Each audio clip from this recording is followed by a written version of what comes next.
Welcome to the Developing Psychotherapy Strategies to Foster Resilience and Prevent Trauma Among Immigrant Communities webinar presented by the American Psychological Association. Thank you for joining us.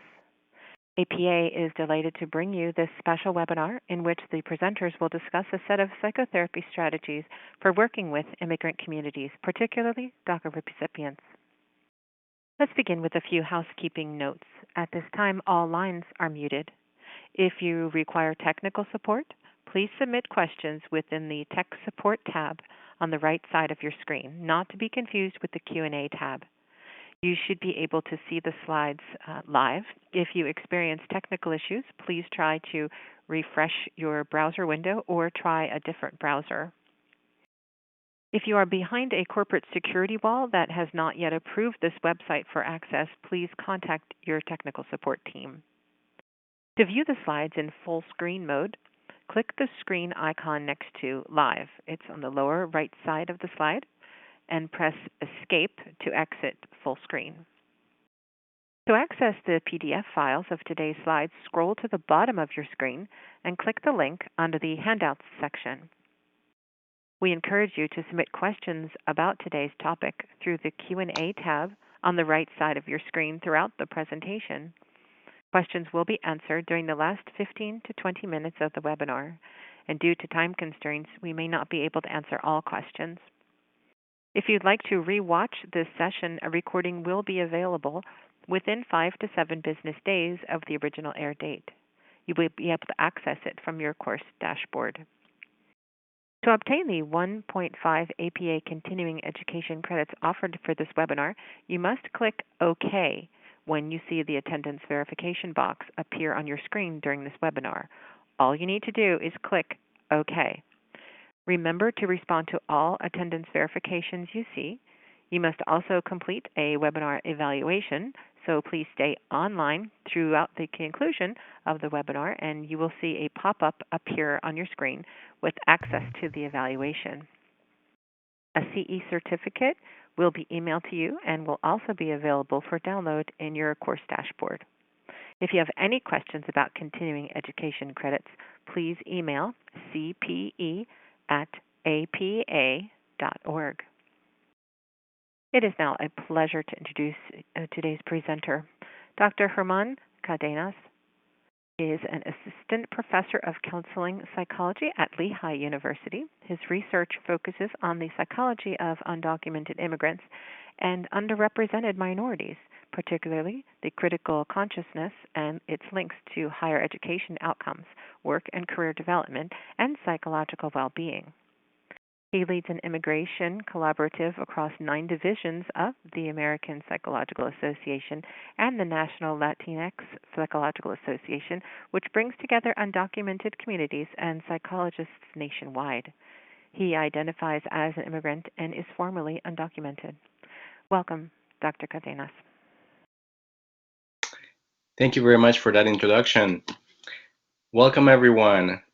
Thank you for everybody who is joining us today on this webinar on building cultural competencies in stressful times during COVID, DACA, and the Supreme Court decision. It is an honor to be here with you today and to present the second webinar on the 3-part webinar series by APA focusing on undocumented and DACA recipients.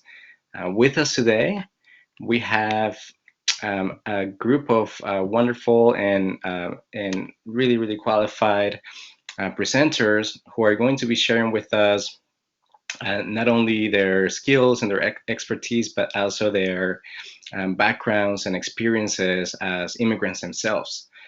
So we have Dr. Luz Garcini from the University of Texas Health Science Center at San Antonio, Jennifer Garcia Mendoza from the United We Dream Network, and Danae Joseph from United States of Women and the Undocumented Black Girl podcast.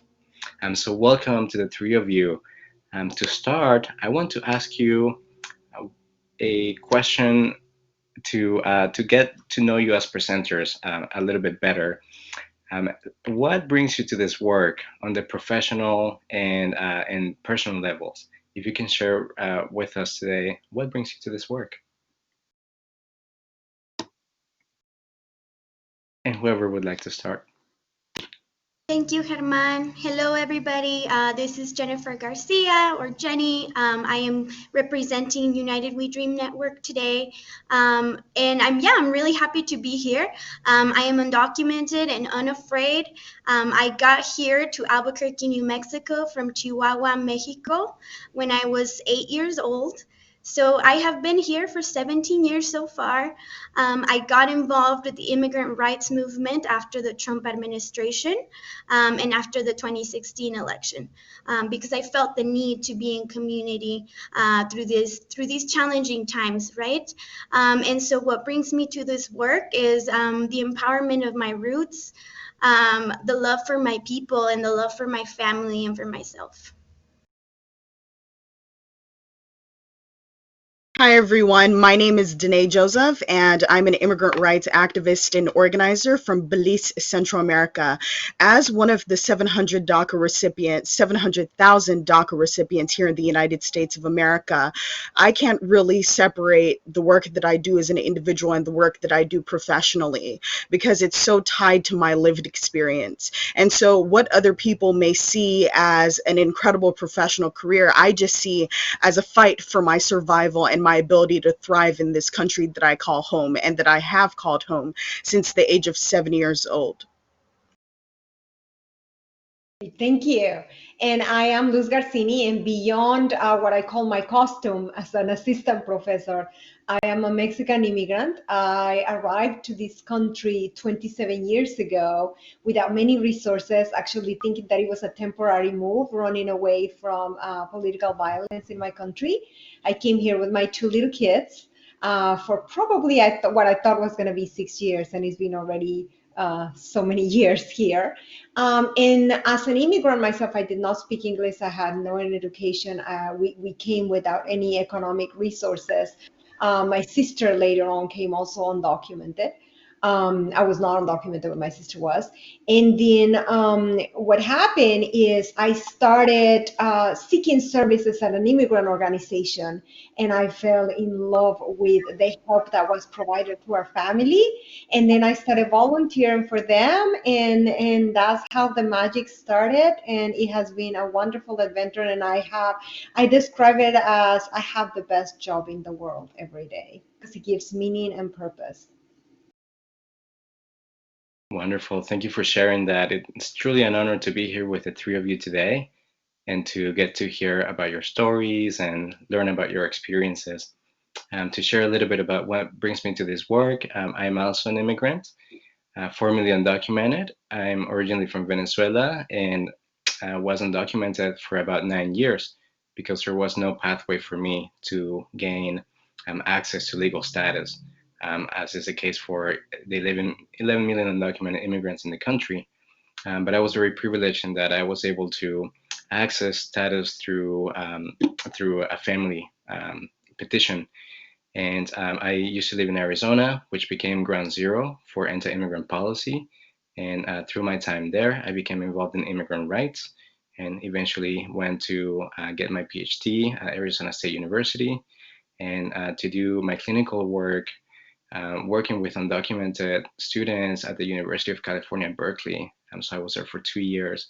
And so much of what I will share with you today comes from my experience in community organizing, my experience as an undocumented immigrant, but also my clinical work during my time at UC Berkeley. Well, thank you all so much for sharing some of that background. Next, we would like to take a moment to thank all of our secondary sponsors. And so APA has been able to offer this webinar for free. It's been a huge help to be able to work with immigrant rights organizations in developing this webinar. So we want to thank Forward.us, the United We Dream Network, Immigrants Rising, Informed Immigrant, as well as APA Division 17, the Society of Counseling and Psychology, the National Latinx Psychological Association, and the Lehigh University College of Education, who have all supported the development of this webinar. We also want to point out that there is a guide to providing mental health services to immigrants impacted by changes to DACA and the COVID-19 pandemic. That a group of us, immigrant psychologists and mental health providers, wrote in April, and it is completely free and available online for anybody who would like to read it. And that guide served as a launching sort of pad to create this webinar series. So many of these contents are based on what we wrote in the guide. And again, this is the second webinar in the 3-part series. We also wanted to point out the resources that the Fuller Seminary in California developed for undocumented 1.5 generation immigrants who are navigating multidimensional layers to their identity development. And this is a wonderful resource, and we encourage you to look into it, integrate it into your practice if it is of any help. This resource was actually developed by a DACA recipient who is a plaintiff in the DACA lawsuit. Her name is Norma Ramirez, and it's an excellent resource. We also wanted to take a moment to let you know about a partnership between the United We Dream Network and the National Latinx Psychological Association to develop a mental health directory to provide pro bono and low bono mental health services to undocumented immigrants, including DACA recipients who are in high need at the moment. So we are trying to recruit as many providers as possible who are willing to donate some of their time to provide these services. If you or anyone you know is interested, please contact any of the people in this slide, Hermann Kadenas, Jenny Garcia, who's on the webinar with us today, or Walter Berrientos, and they will give you more information about how to sign up to this mental health directory. We're trying to grow it and recruit as many folks as possible. Okay, so with that, we will enter the first portion of the webinar. We have 3 sections today. The first part focuses on the narratives and the mental health experiences from Danae and Jenny. The second part will focus on trauma-informed care with immigrants by Dr. Luz Garcia. And the third part will focus on multicultural and social justice strategies that I will present. And we will have a section for Q&A right at the end. I hope that we will have about 15 to 20 minutes of Q&A to answer anything from the audience. So let's begin with the first part. Danae and Jenny, are you ready? We're ready. Ready. Wonderful. Well, I want to first point out, as you already mentioned, that the two of you are leaders in the immigrant rights movement, and that you have been involved in this movement for a while, and that both of you identify or have identified at some point as undocumented. And so I want to acknowledge that. I think as providers, it is important for us mental health providers and scholars to begin this work by centering on the narratives of the people who are affected before we learn anything else. And so this is why we wanted to start with your stories, with your narratives. And so I first want to ask you, and this is a loaded question, so please take your time and feel free to share as much as or as little as you'd like. How would you describe your mental health as someone who is undocumented and or a DACA recipient?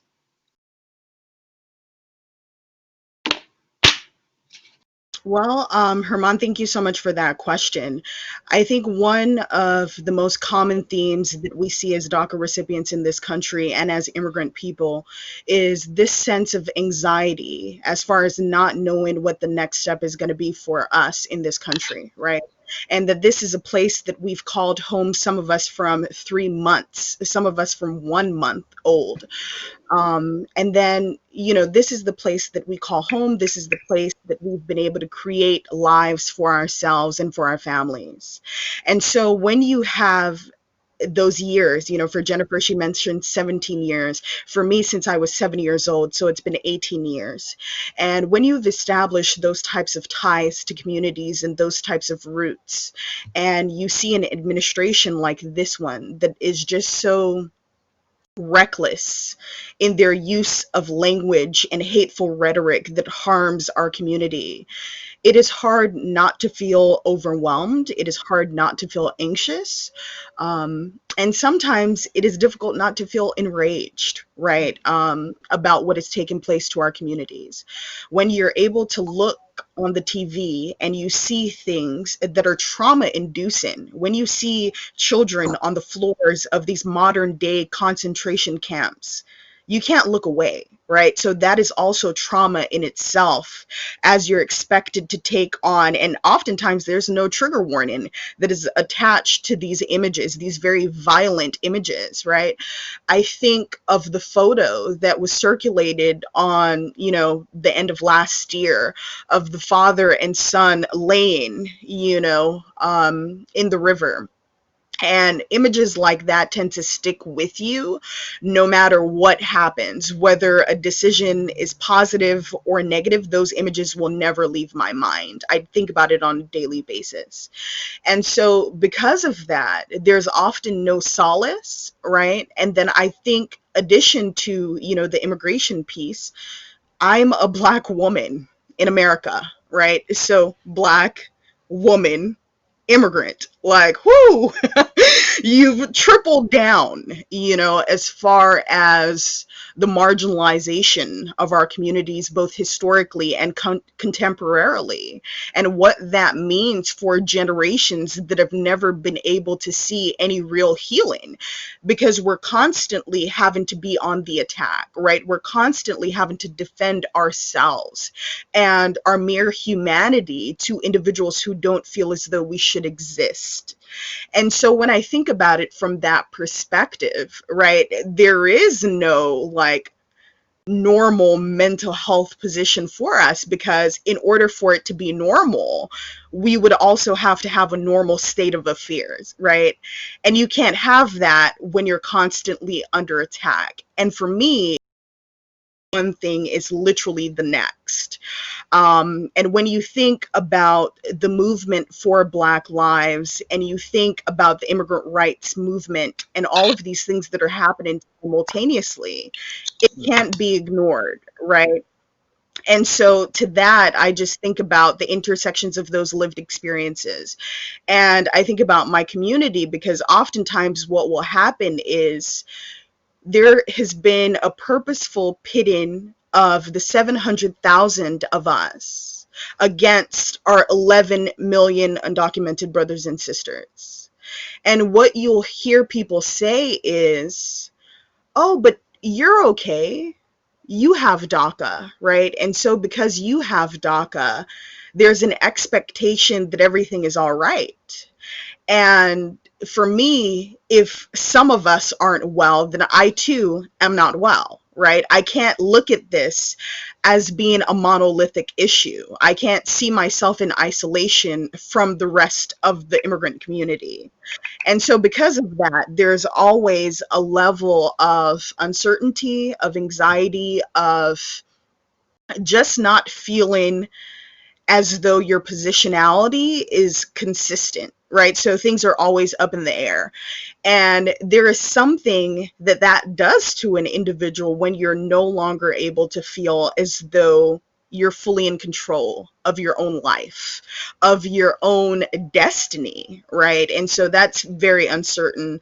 And we look at the movements that are taking place across this country, and we look at the fact that this isn't something that's just taking place nationwide, but it's really happening across the globe. And with that global response comes global reaction from people who are acting against our causes, right? I'm a Black woman who had to witness the shooting of Ahmaud Arbery. I'm a Black woman who had to sit there and watch the video of George Floyd, in which he continually said, "I can't breathe." So there's all of this that's taken place in a social media filled world where if you don't see it on the news, sometimes it'll just pop up on your feed without you even knowing it, right? And you're just scrolling through expecting it to be memes and gifs, but it's something more than that. So I think the influx of media has been able to play an extreme role in whether or not, our communities are able to be well, because to a certain degree we can't avoid it. And so there's children, immigrant children, there's even us at the ages that we are, who are having to constantly consume this content, right, without those trigger warnings, and oftentimes without the resources, like you all are providing in this service right now. And so when you have a community that's often left to not have access to mental health care, right? And it's often due to a fear of folks not understanding, mental health professionals not understanding our positionality. And so therefore, if the people that we're going to see don't know what we're going through, how could we really talk to them openly and honestly when there's a gap, right? There's a gap as to their own cultural competency. And as a result of that gap, we're having to and being expected to do that labor of educating and informing the person who's meant to be the expert, right? And so there's a level of re-traumatizing folks that happens as a result of you having to explain yourself, who you are, the forces that are literally against you, and your own lived experiences and the role that that plays in your current state of affairs. So, that's why spaces like this is so crucial, so that we're able to engage in these open and honest conversations about the intersectionality of these issues, because immigration isn't a single thing. There is so much tied to immigration. We have to think about the modern day concentration camps. We have to think of the origins of family separation, that being the auction block for enslaved people, right? Like there's so much that's tied to this. And I think we tend to do ourselves a disservice when we don't bring up the history of this movement and how it came to be, and really how it is reminiscent of so many oppressive things in this nation's past. So for me, there's so much up in the air, but of course, spaces like this one reinvigorates me and the work that I do, because I know that the work is being done in some spaces to at least make it a little bit more easy and efficient for us to show up unapologetically as ourselves and to be met by individuals who are competent enough to engage in those conversations. How about you, Jennifer? Because I know that in the work that you do with United We Dream, you have to interface with so many immigrant youth and older folks as well too, our elders who have really paved the way from across the nation. And I know you've had to listen to their stories and lived experiences. What have you experienced as far as your own mental health in doing that work and that of the folks that you interface with? Yes, thank you, Danae, for your beautiful words. I salute you. Thank you so much.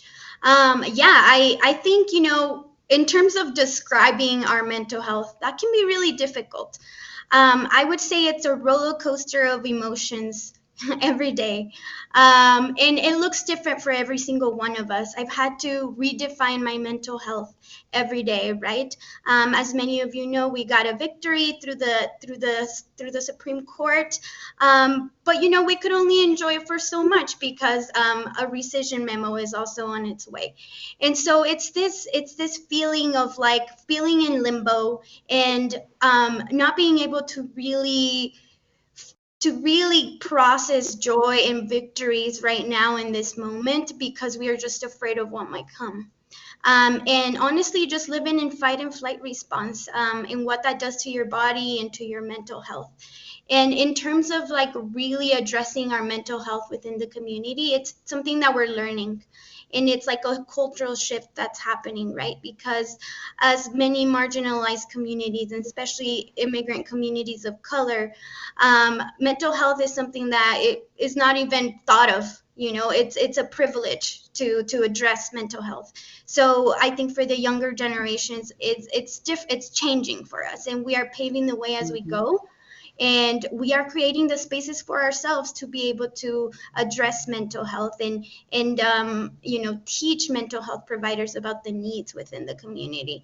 But I would say that, you know, mental, in terms of how to describe your mental health, it is being redefined every day, and it's a roller coaster ultimately, because you know, there's so many outside factors that affect you on a personal level, including systemic factors, right? Family, and all of the regular things that we go through as human beings in this society right now. And, you know, plus the layers that we go through, especially us that are students and that feel, you know, even if we get out of a university, like what is the future? We have no idea. And so every day is living day to day, basically. And that's what kind of gets us by.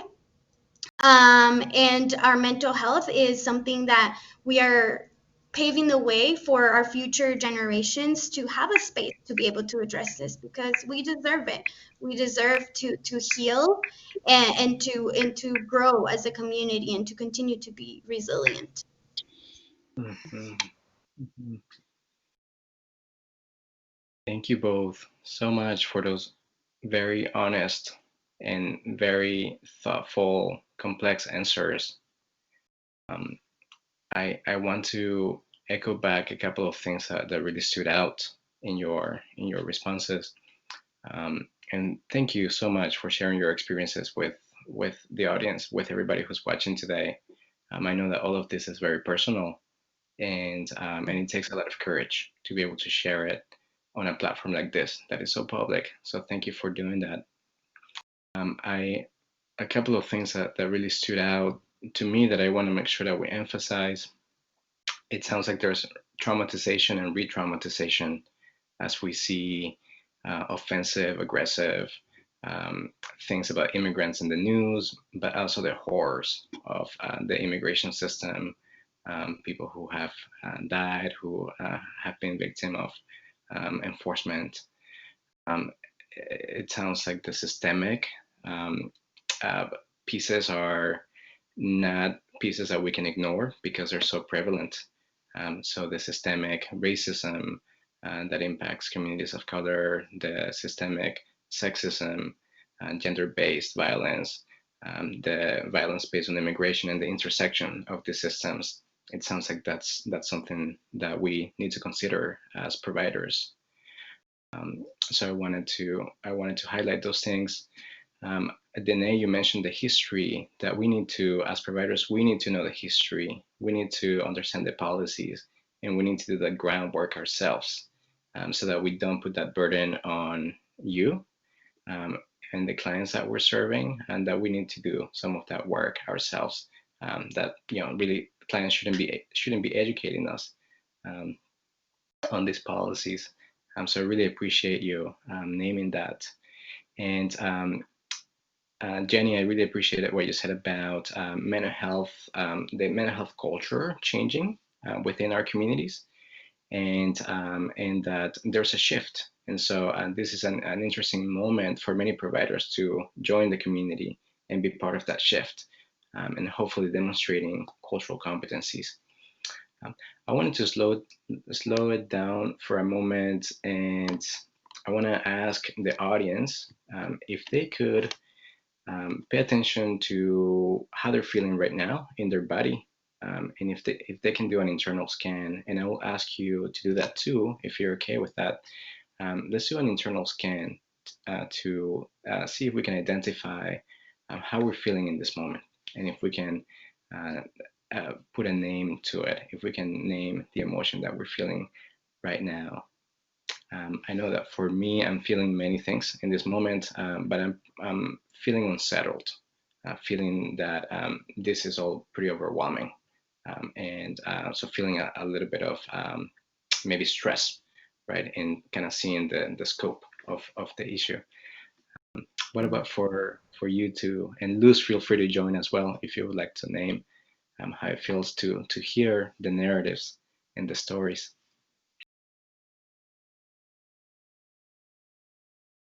Yeah, Herman, thank you. For me, it's deep sadness. This is a population that I hold closely to my heart. I have many students, friends, that I have grown close to, and it's just very, very sad.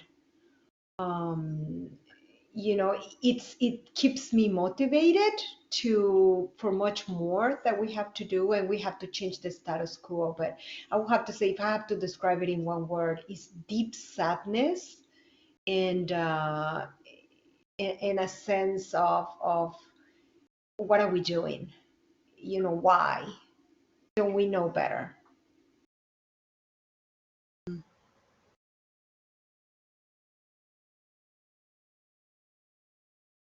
For me, it's a combination. I mean, it's like you said, Herman, it's feeling unsettled, right? Like nothing about any of this is okay, is satisfactory.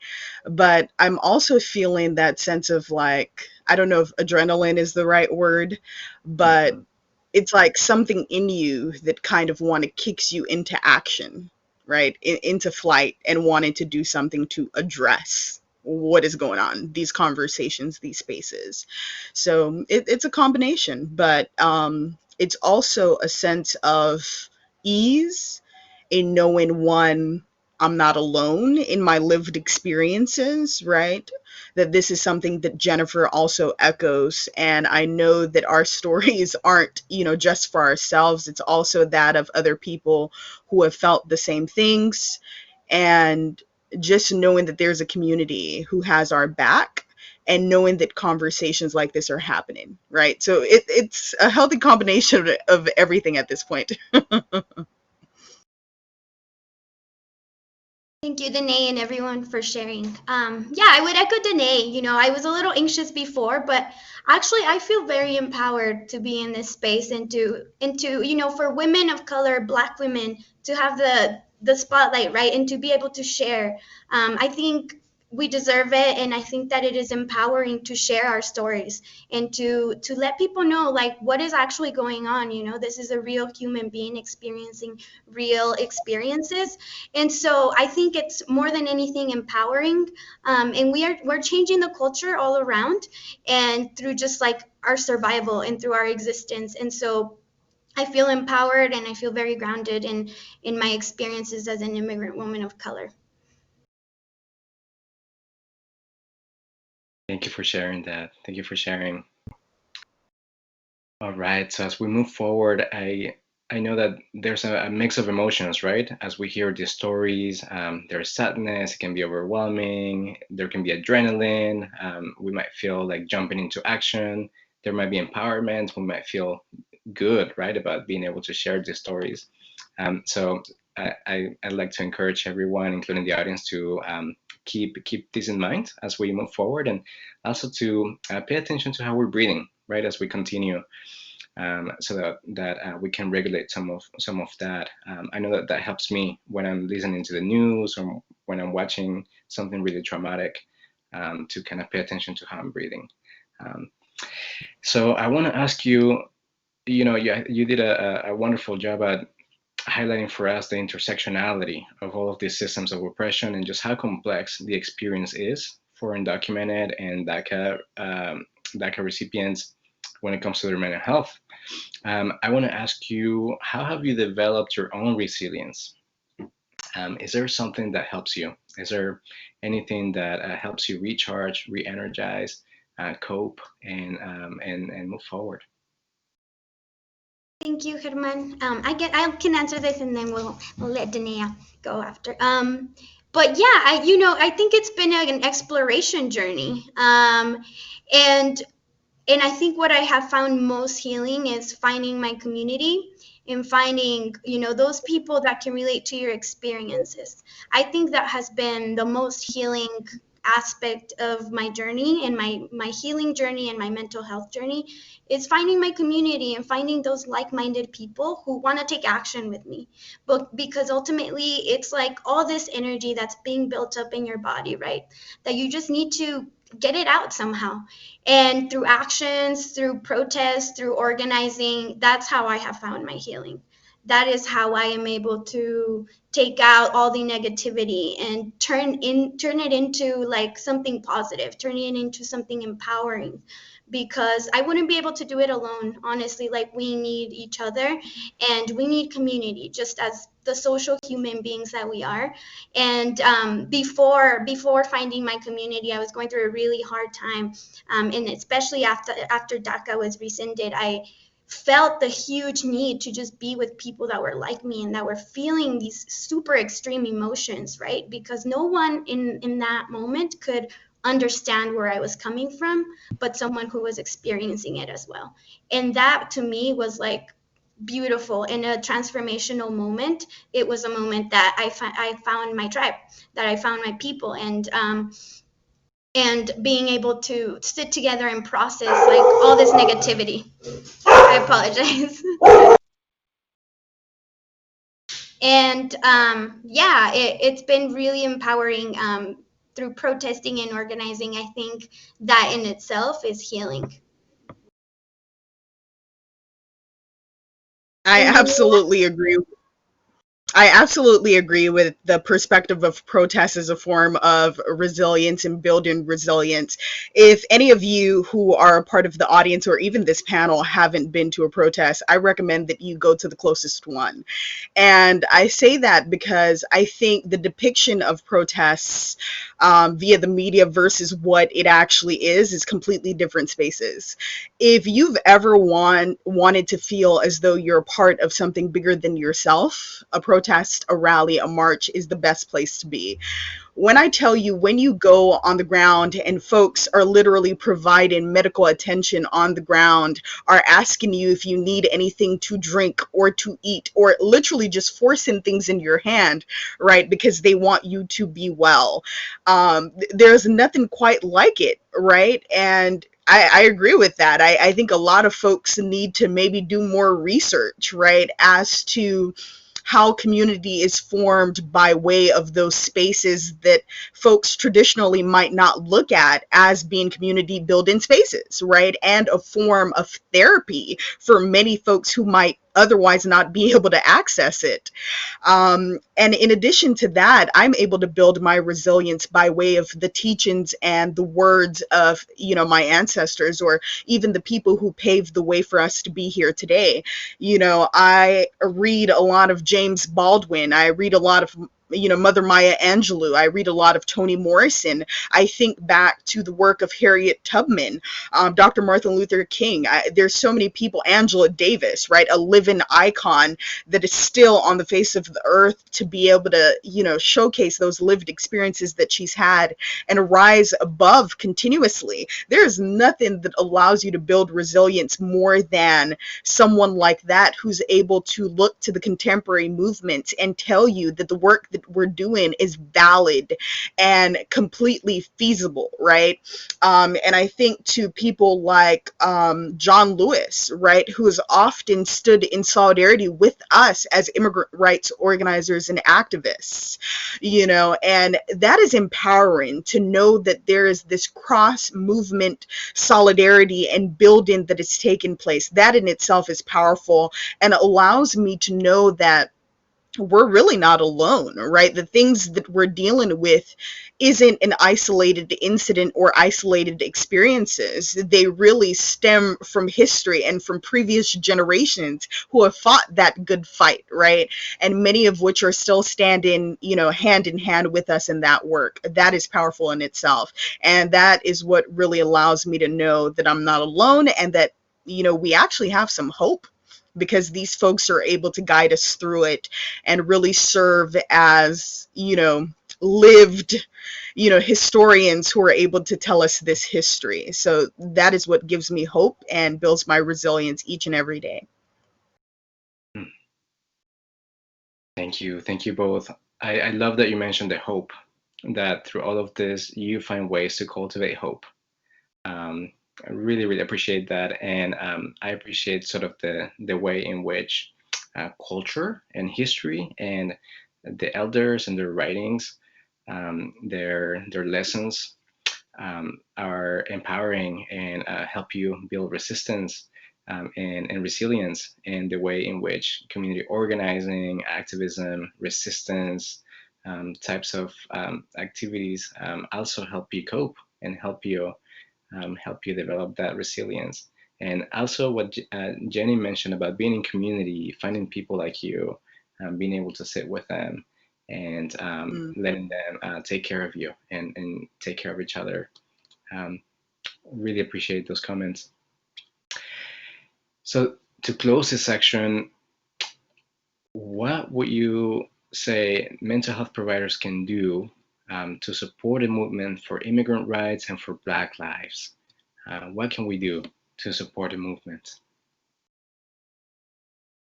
Well, I think it goes back to what I said earlier. It's about knowing the history of communities that aren't just your own.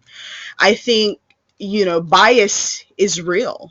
I remember being a part of a conversation with Hermann and Lily Campos, another incredible mental health professional, and Lily spoke about the importance of unlearning, right? And decolonizing one's mind and lived experiences. And I feel like we don't do that enough, where, we just look at ourselves as is and we don't necessarily question, how is it that I even came to have the viewpoints that I have, right? How is it that, I navigate spaces in the way that I do? We just think about it as being what it is, right?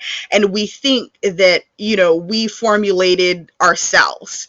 But I think when we look at communities and us as individuals, the way that we are stems from our lived experience. It stems from our grandparents, our parents, our aunts and uncles, the familial line, our ancestors, those around us who either inform their own biases and then, as a result, pin those biases on us, or, are problematic in the way that they go about their microaggressions. And in fact, they're not microaggressions, they're blatant acts of racism and xenophobia and anti-Blackness, but we call them microaggressions because it's not that word that we think is tied to racism, or it's not that word that we tie to xenophobia.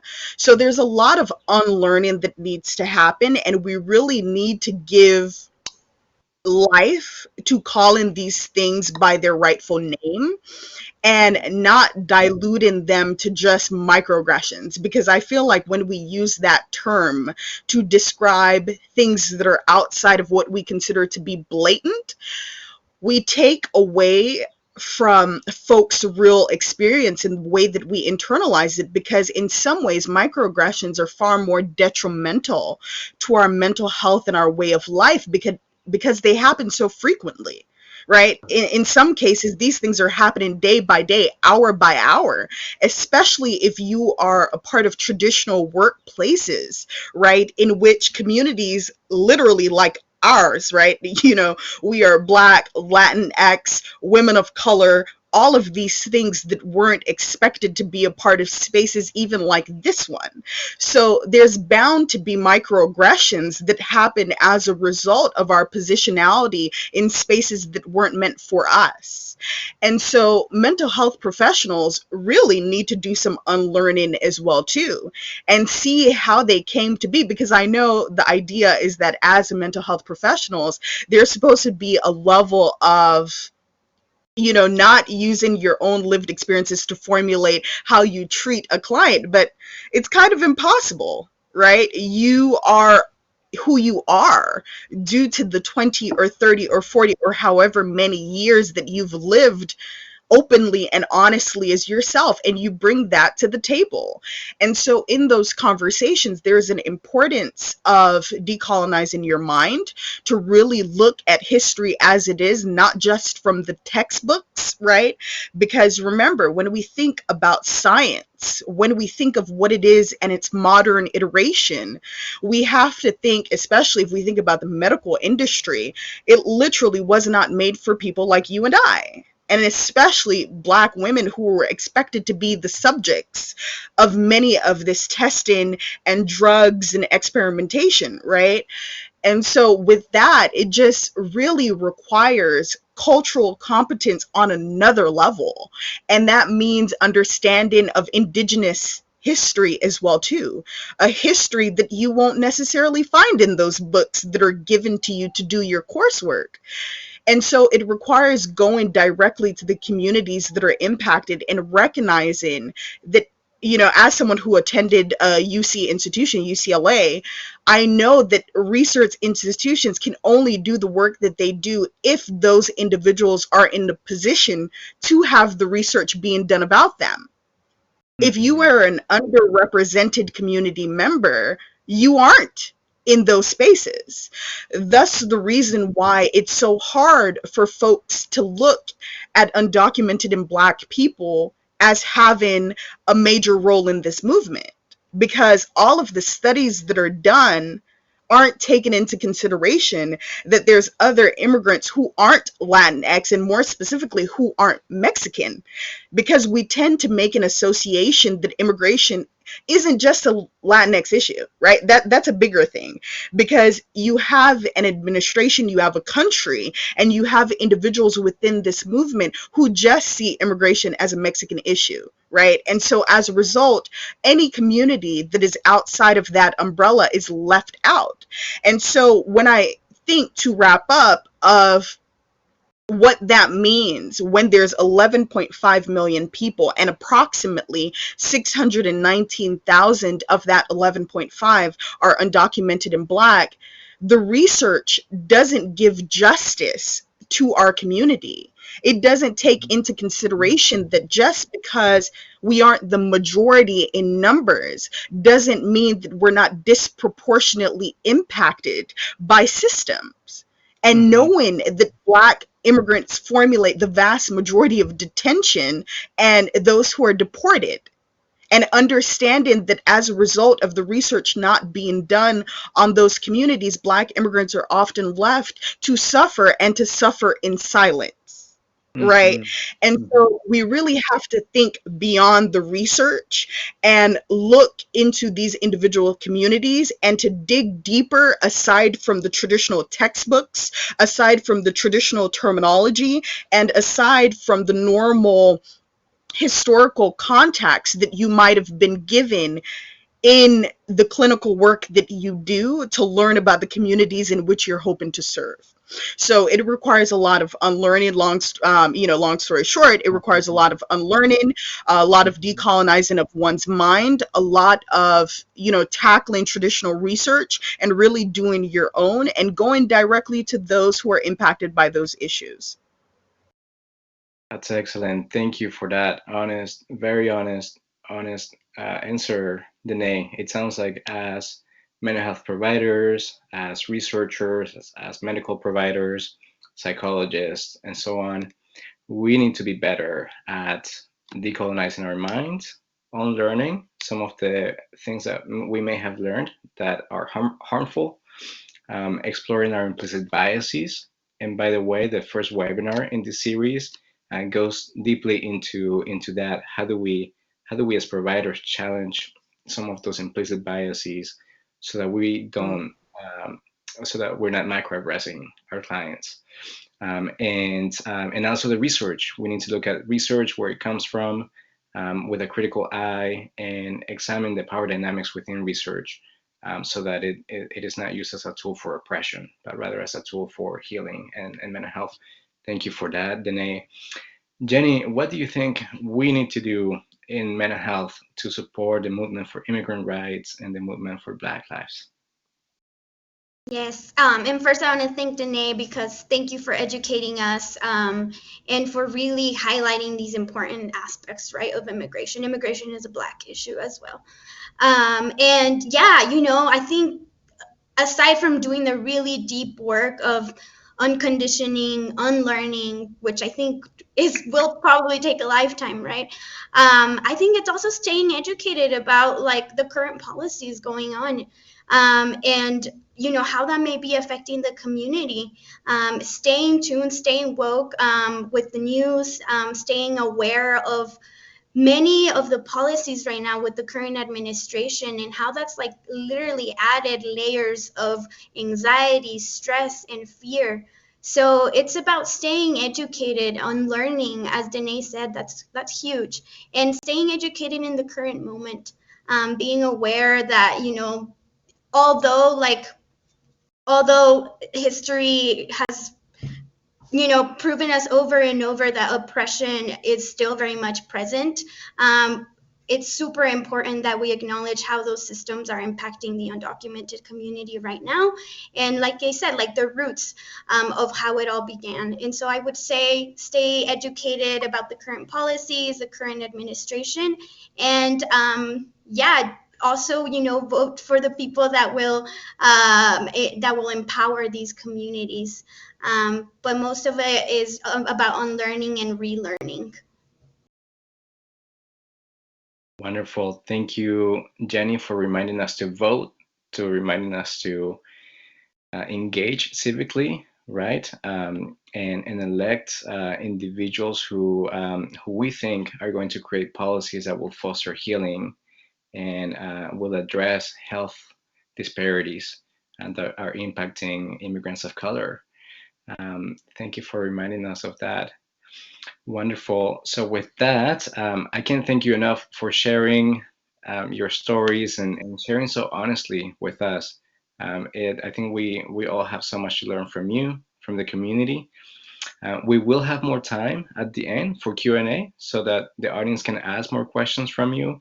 And as we continue through the strategies that Dr. Garcia and I will share, please feel free to chime in. If you hear something that resonates or that you want to comment on, feel free to chime in. So thank you, Danae and Jenny. So with that, we will move on to the next section. And before I hand it off to Dr. Garcini, I do want to remind the audience that right above the slide deck, you can see the link to the guide for providing culturally competent services to undocumented immigrants that we talked about earlier. And in that guide, we cover many of the things that Danae and Jenny have highlighted for us, particularly about staying up to date with immigration policies, implicit bias, community connectedness, and so on. So the link for that is right above the slide deck on the audience view. Okay, so Dr. Garcini, the floor is all yours to talk about trauma-informed care with immigrants. Wonderful. Thank you, Herman. Well, I'm going to give you in about 10, at the max 15 minutes, what it takes years for people to learn how to do. So take this with a grain of salt. Hopefully we'll be able to bring you additional webinars where we can expand a little bit more into how do you actually do this work on the floor. So first, let's start with reflecting what we understand about what trauma is and how might trauma present for this population. And I think it's important to remind ourselves that trauma is a unique individual experience, that what might be a trauma event for one person might not be for another person. So we need to start with an approach that addresses each individual through their own experience. The other thing that is important to take into account is that single versus complex trauma. A lot of this immigrant population has layers of complex trauma. There's multiple traumas that are taking place, not only one, and the trauma has taken place even before migration began. right? Many of these immigrants and these families did not want to leave their country. So why is it that they left? So if we think about it in that way, we need, when we start thinking about trauma, as to the multiple stages that could have generated trauma. I have heard stories about DACA recipients that cross the border with the parents. They can't forget the images of holding their parents' hands while crossing the river, right? So that is, and sometimes we tend to detach ourselves from those images because now we see some of them as very successful and outspoken college graduates, right? And we seem to be forgetting that that was their experience. So trauma has been happening at multiple stages, and within the current context, many express that they seem to live divided lives, where they feel like they have to portray themselves in one way, but when they go home and face their undocumented families, it's a different dynamic. So what it is about living with these multiple identities, right? The other part that it's important to reflect on trauma is that trauma can happen in a direct way to the individual, but also for this community, a lot of vicarious experience. Like Danielle was saying, I know exactly the picture that you're talking about, the father carrying the baby on the back, crossing the river. You know, that's a traumatic experience. That's your people, what you're seeing, right? So, you know, what Jenny was mentioning, when the DACA the decision came, and it was a positive decision, but then you have to look around and look at your mother and your father who are still undocumented and who can be, you know, deported at any time. That's a traumatic vicarious experience. So we need to consider trauma in a very, very different way as we traditionally think about it. Acute versus chronic stress. A lot of these families have had experienced trauma for a very long time. And they're currently experiencing many, many stresses, particularly in the unprecedented times that we're living with the current pandemic and with the civil unrest. So I invite you to, when you sit in a room with a person, to think about all these different layers. And the question is going to be, where do I begin, right? And I don't think that's a question for you to answer, but is for them to tell you what is it that they need the most. Can we move to the next slide, Herman? So let's start with assessment. You know, I'm going to try to divide some of the quick tips that I'm going to give you between how to assess and how to provide some help, relief, or intervention. So the first one is to have a clear goal as to what is the purpose of your assessment. Yet you need to have in the back of your mind that whatever you document in your notes, whatever you record, whatever you assess can help or harm at some point. You know, there's always the threat that the records can be asked, you know, to be submitted for court cases. Sometimes it might help if the immigrant is faced with a legal case in cases of deportation. So always be mindful in the back of your mind as to how you are documented all of the data that you need to do. It's important, as I mentioned, to document the complex and the multiple traumas that the person has experienced, that has been throughout the migration process, but also currently. And also to conduct a safety assessment. I would say that is where you start with this population, because trauma is an experience that they live on their everyday life. So you can imagine living in uncertainty, leaving your house and not knowing if you are going to come back, or if you're going to come back to a house where your parents no longer there. So there is so many layers. You need to assess safety, and safety, I would say, has multiple layers, right? There's many victims of domestic violence. There's many victims who experience work exploitation, who experience discrimination on different settings, even as within the school settings. So it's important that you focus your priorities of assessments in terms of that. The other umbrella that is important to think about is, and I know sometimes we tend to look at it for diagnosis, particularly for insurance purposes. However, it's important to mention that a lot of this population, unfortunately, they can rely on insurance because they don't have it or don't have access to it. But think beyond our DSM diagnosis when assessing trauma in this population, because a lot of the time, this stress might not present as we traditionally conceptualize it. There might be other symptoms. For example, a common thing that I have found in my research is that they have high levels of depression and anxiety. However, they don't disclose impairment in functional ability. And why is that? And the best that that some of them have told me is like, I cannot afford not to function. If I don't function, I don't eat. If I don't function, I can't survive. So just in that, sometimes it rules out the diagnosis that we traditionally are used to do with DSM-5. So try to think outside the box in terms of your symptoms, in terms of the measures that you use with this population.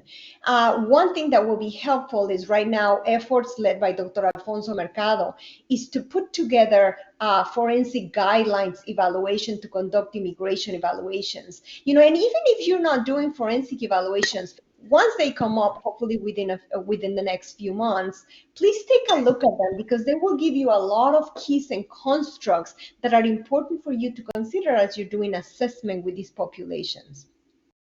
Need for multiple sources of information, right? If you have access to talk about within a family context, how it is that the context is affecting this individual, that will give you very, very valuable information as well. As I mentioned before, do the assessment over time throughout, even before, why did this family immigrated and how did that context affected the DACA recipient, him or herself? What is the current, what are the current family dynamics that are taking place, that might be stressful for the DACA recipient that we might not even think about. There's a lot of intergenerational gap and acculturation differences within mixed status families that we need to address in our assessments and in our treatment of trauma with this population. Use multiple measures. Sometimes some measures will work beautifully, but sometimes don't. But if you try to use different measures to assess similar constructs, you might find different results, and documenting your assessments why that is. That is what is entailed when we're talking about doing cultural and contextual assessments, to think outside the box, to use multiple sources and explain why some measures are able to capture this stress better than others in this population. I'm not going to expand on culturally sensitive assessments because Dr. Hermann Kadenas will be elaborating a little bit more about that in the next slides.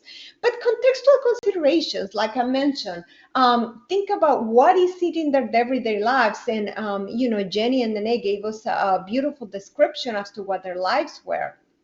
But what is it? What are the challenges they face? What are the multiple identities that they undergo? What are the economic stress and social stressors that they face? All of that will be essential information for you to do the treatment, for you to conduct your evaluation of the progress of therapy, and someday possibly to help in a case if they need it. Can we move to the next slide, Herman? I want to be mindful of the time. So in terms of treatment, this is, I cannot emphasize enough to think outside the box. Why? Because the life of these immigrants are very complex. They're very busy. Many hold multiple jobs, many attend school at the same time. So a lot of the times there's not the time to put into therapy as we traditionally conceptualize it, as maybe once a week, right? Or maybe come for 6 months to achieve treatment. So I want you to think differently and start thinking as every opportunity that you have, think that might be your first and that might be your last session with that person. But even in one session, if you only have one possibility for contact, you can make a difference. I was speaking to a provider one day that said, that when she worked with this population, the best approach is, what gift can I give them every day when they walk out of the door? Because I don't know if I might see them again. And I think it's important that you address your work in the same way with this population. It is important also to remember that the trauma is still embedded within the context. And this is essential because to do trauma healing work, also remember that it's important that the person feels safe.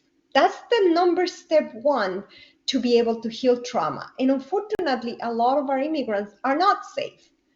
So maybe we have to modify the ways in we treat trauma with this population and do some other things. In my next slide, I'll be telling you what might those be.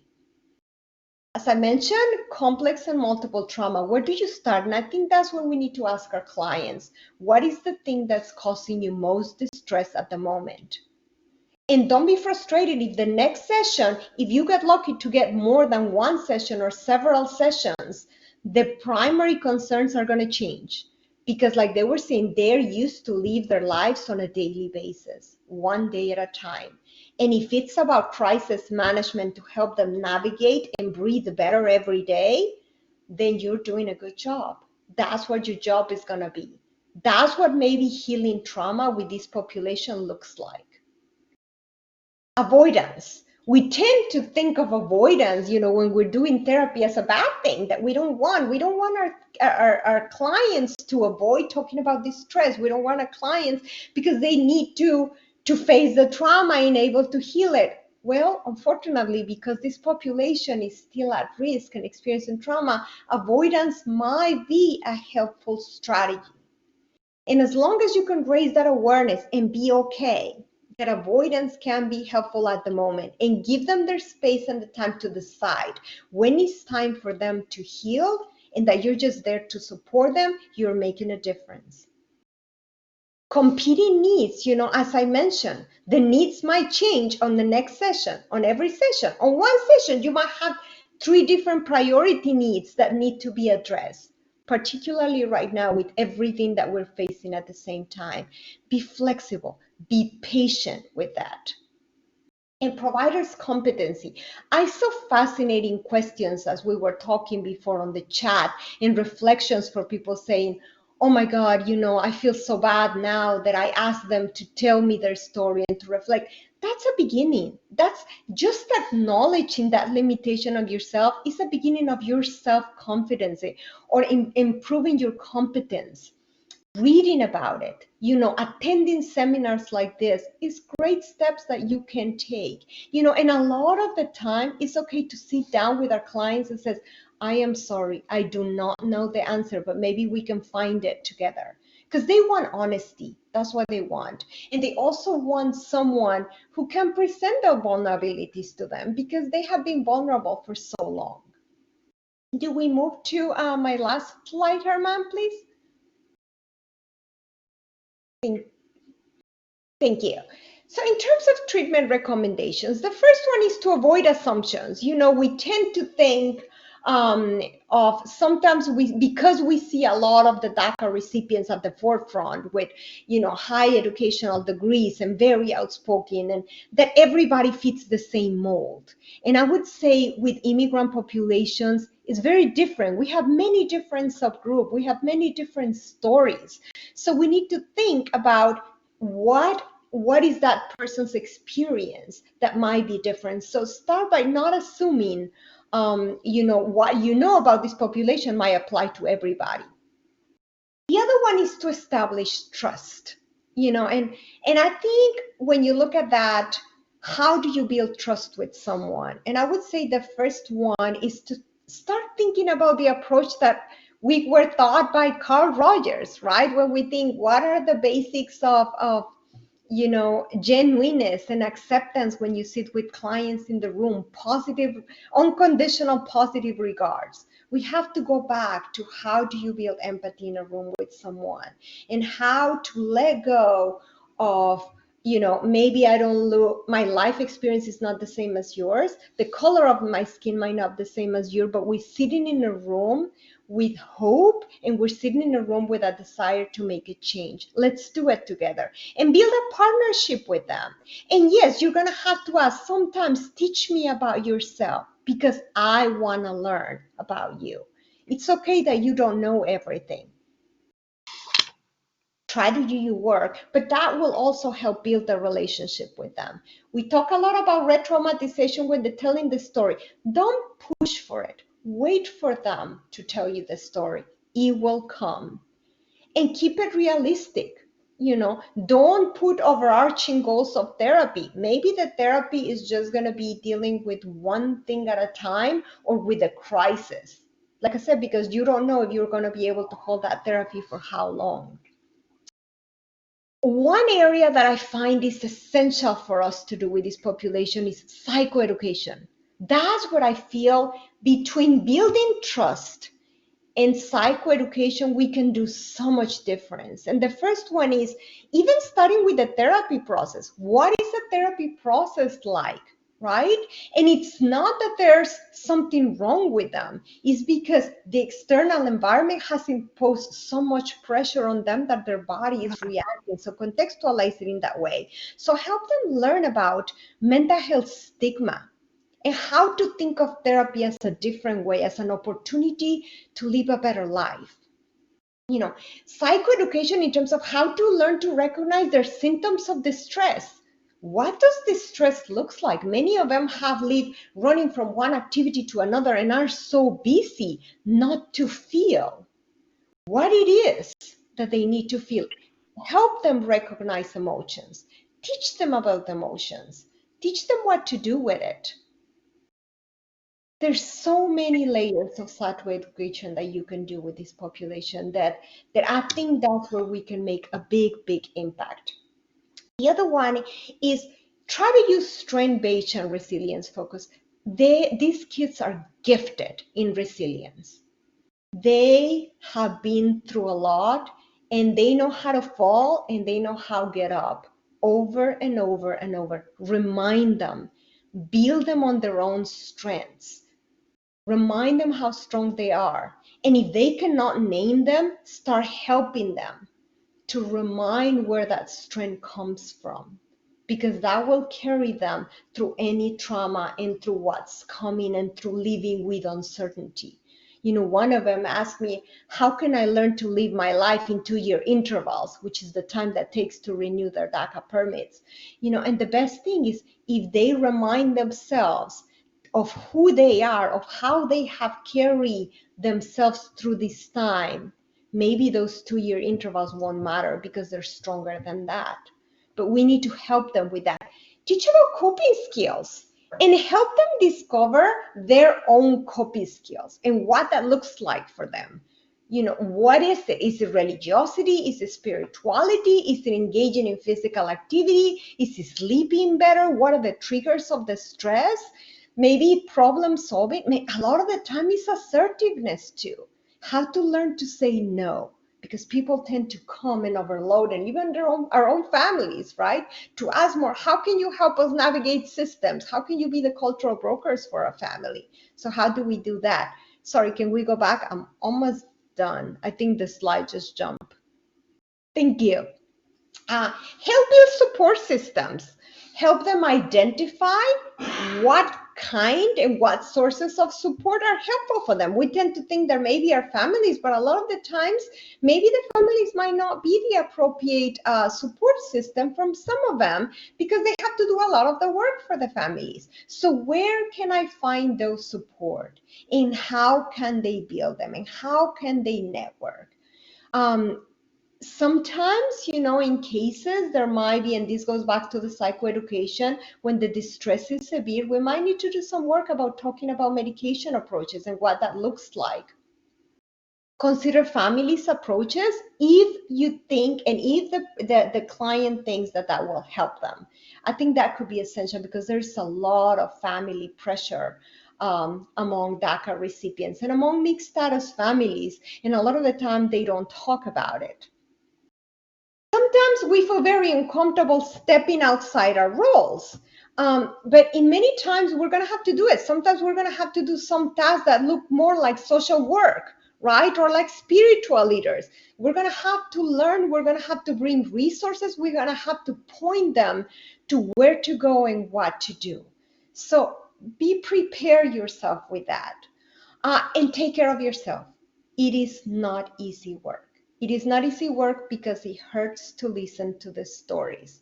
But I can assure you that if you put your time and your heart to it, you will come with a gift. But take care of yourself in doing this kind of work. And with that, I'm going to leave you, Herman, so that you can do your section, and then we'll open it for questions. Wonderful. Thank you, Luz. Thank you for sharing those strategies. So helpful.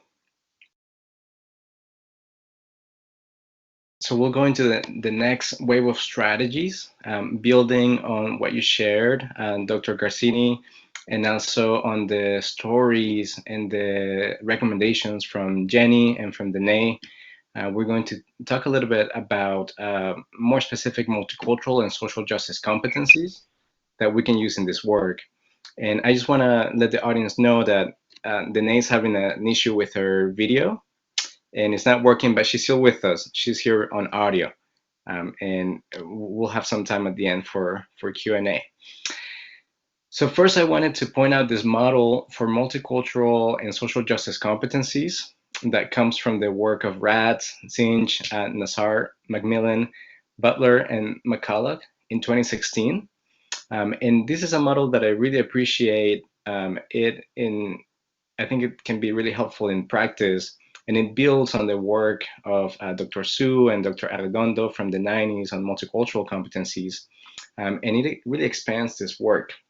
And if we look at this model, if we look at the outer circle, we know that multicultural competencies have to do with, like Danae was saying earlier, having us as providers examine our attitudes, our beliefs, our knowledge, our skills, and our biases and our actions related to the communities that we work with, especially if these communities experience marginalization.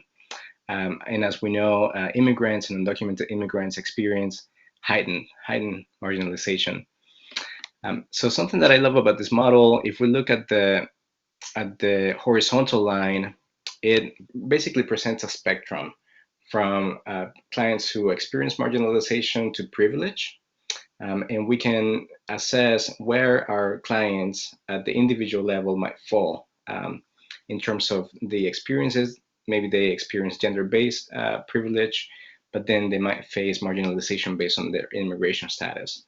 So this is something that we can incorporate into our assessment as clinicians. And then if we see the line in the middle that goes up and down, it calls on us to question our own privileges as counselors or as mental health providers, as psychologists. Where do we fall in comparison to the clients in terms of our own privileges, our own identities that may be marginalized, and to take that into account into our work with our clients. And then if we look at the outer circles, we see that this model asks us to consider the way in which our biases might come into play in counseling, to consider carefully our counseling psychotherapy interventions, and to also consider advocacy beyond the counseling session. And we'll walk you through a few strategies to implement some of this. I also wanted to name liberation psychology as a helpful framework in working with communities that experience high marginalization, again, such as our undocumented immigrant communities. Liberation psychology basically asks for us to consider the underlying power dynamics in the society. So if we go back to what Danae and Jenny were naming about the way in which multiple systems of oppression overlap and intersect to complicate the well-being of our immigrant community, liberation psychology says that psychology can be a tool to transform these inequities and to address oppression. So I highly recommend this network, this framework, for working with undocumented immigrants. As Dr. Garcini mentioned earlier, it's important for us providers to consider the ways in which our note-keeping and our legal processes might impact the well-being of our clients. So I think it's important for us to lean on our ethical guidelines, our ethical principles from APA, from our association training, that tell to protect the well-being of our clients.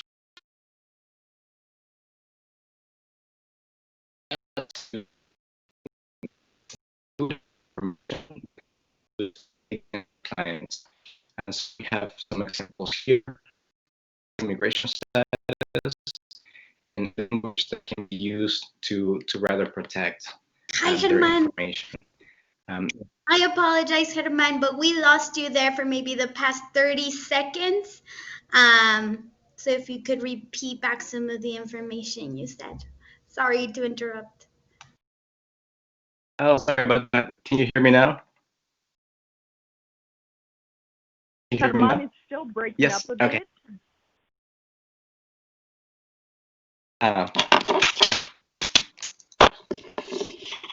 Can you? Is this better? Yeah, way better. Okay. Thank you.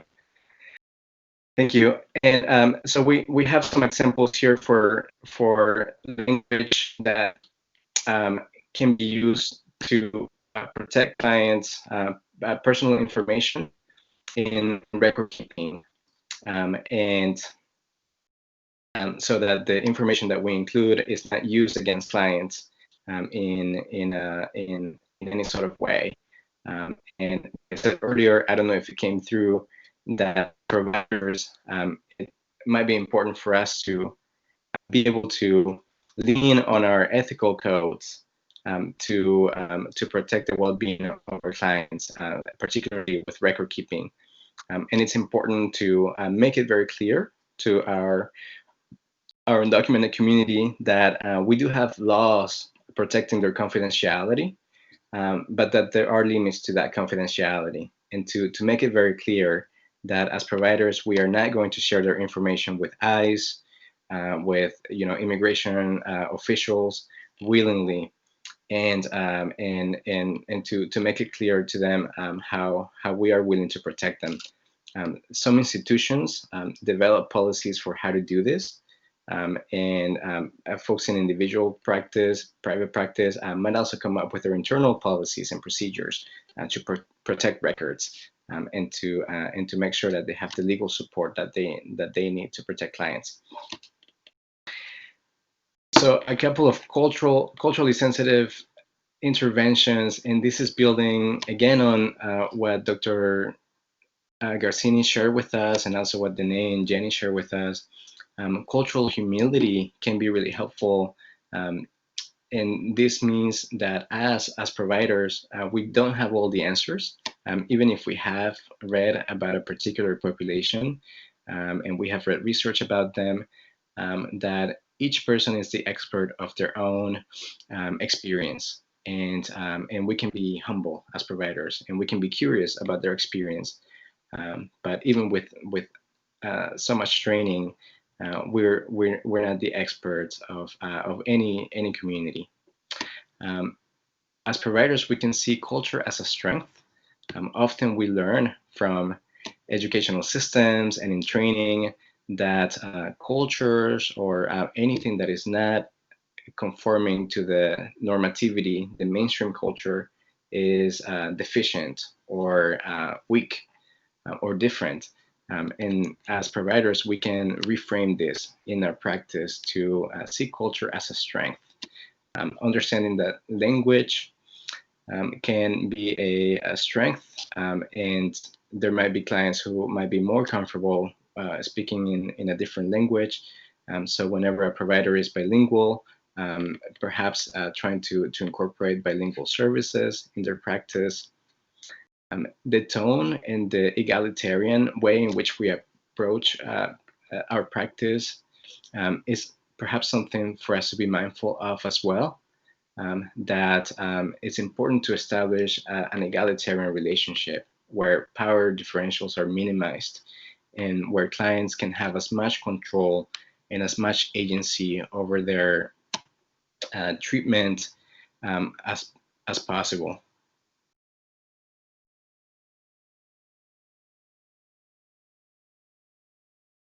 disclosure of immigration status or our connection to immigration issues.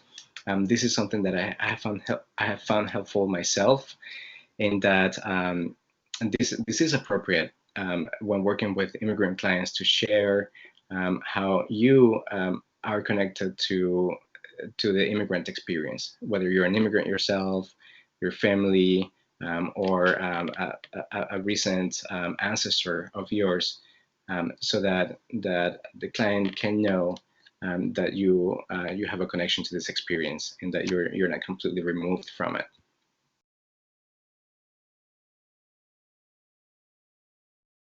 Okay, moving on to client empowerment. I think something that we can do in psychotherapy is to help clients foster a sense of critical consciousness.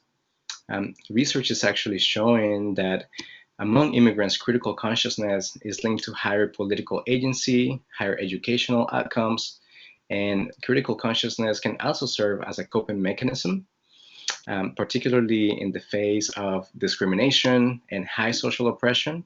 I think Jenny's experience earlier, what she shared about how becoming involved in protests and activism was really healing for her, really exemplifies these research findings. So in therapy, as providers, we can help our clients. We can support our clients in identifying the impact of oppression on psychological well-being, supporting clients in making the connections between their psychological distress, levels of depression, anxiety, anything that they're experiencing, and how they may be exacerbated, if not caused, by the social conditions around them, and to help challenge any internalization of symptoms that make them feel like it's their fault that they're feeling a particular way. We can also support clients in developing behavioral coping skills. So we can also support clients in developing behavioral coping skills, such as self-advocacy plans and community engagement.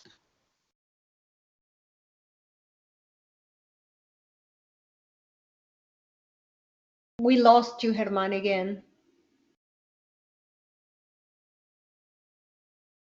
Okay. Hello? Hi, can you hear me now? With a little bit of an echo, but Can you yes. see me now? Yes. I apologize. I am so sorry. So the last thing I'll say is that working with undocumented communities. Can you hear me now? I can hear you better, I'm Herman. sorry, I see that. Thank you. I see that I'm going in and out. The last point I want to make is that working with undocumented communities might require us to go outside of the counseling session and become involved in advocacy. And there are many models for how to do this. A wonderful example is the Undocumented Student Program at UC, which places a psychotherapist within a holistic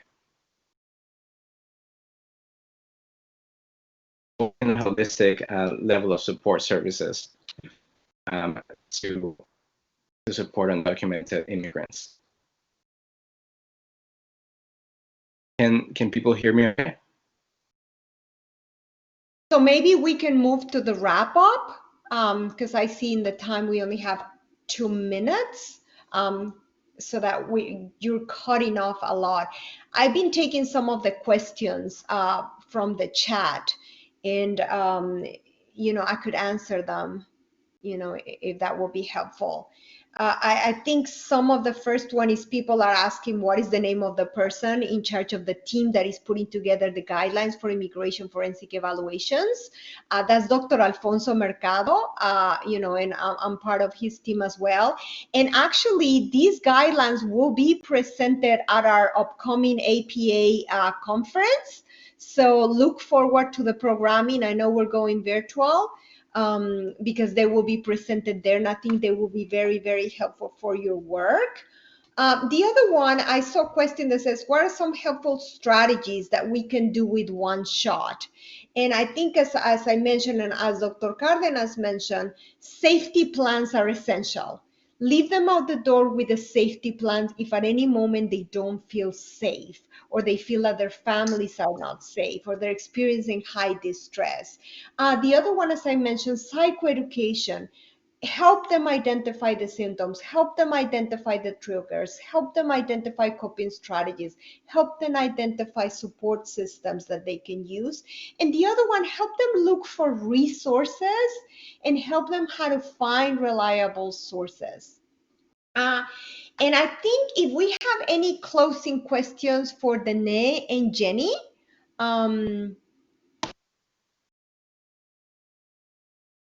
We have just a couple of questions that have come in. Thank you again.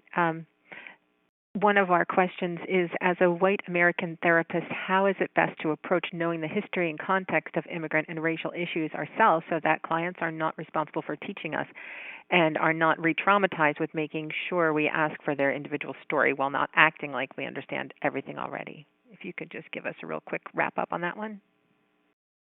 Sure. So it's Danae. My apologies, y'all. The video just knocked off, and I know Hermann is having some difficulties as well, too. But I hope you're able to hear me. I think one of the best ways that you all, who might not be impacted at the margins of the issues that are impacting our society right now, could be to look to your colleagues of color. And that is not to say that you traumatize them or ask them to perform labor on top of the work that they already do, but it's really to hone in on their expertise and their lived experience as individuals who have lived it, and maybe as individuals who have clientele that meet, the indigenous, the Black, the Latinx, the intersections of immigration and the movement for Black lives, and really look into your colleagues and their expertise. And I think, for a lot of folks, this might be like, oh, whoa, why would you do this? But I think, too, it's also about understanding when it's time for you to step up and when it's time for you to move back. If you don't feel as though you have the competency, the cultural competency, right, to do the work in treating a specific client, I think that is where, if you call yourself an ally, if you call yourself someone who stands in solidarity with marginalized people, that you kind of, step back and you give that opportunity to a colleague who might have a better understanding and area of expertise in certain communities that have been traumatized and have a history of trauma within this nation. So really about understanding, your level of knowledge pertaining to the history of these communities, but then also looking to your other colleagues to be of assistance as well too. Thank you, Danae, and thank you everyone for your time today. Thank you. And that is all the time we have for today's webinar. On behalf of the APA, we would like to thank our presenters for today's presentation. Of course, we would also like to thank you for tuning in to today's program. Please join us for the second installment of this series, Strengthening Communities of Support to Serve Immigrant Clients, on July 24th at 1 p.m. Eastern Time. Registration opens July 16th. Remember, to receive continuing education credit, please complete the evaluation. You will receive your documentation of CE credits soon after. And this concludes today's presentation. Thank you.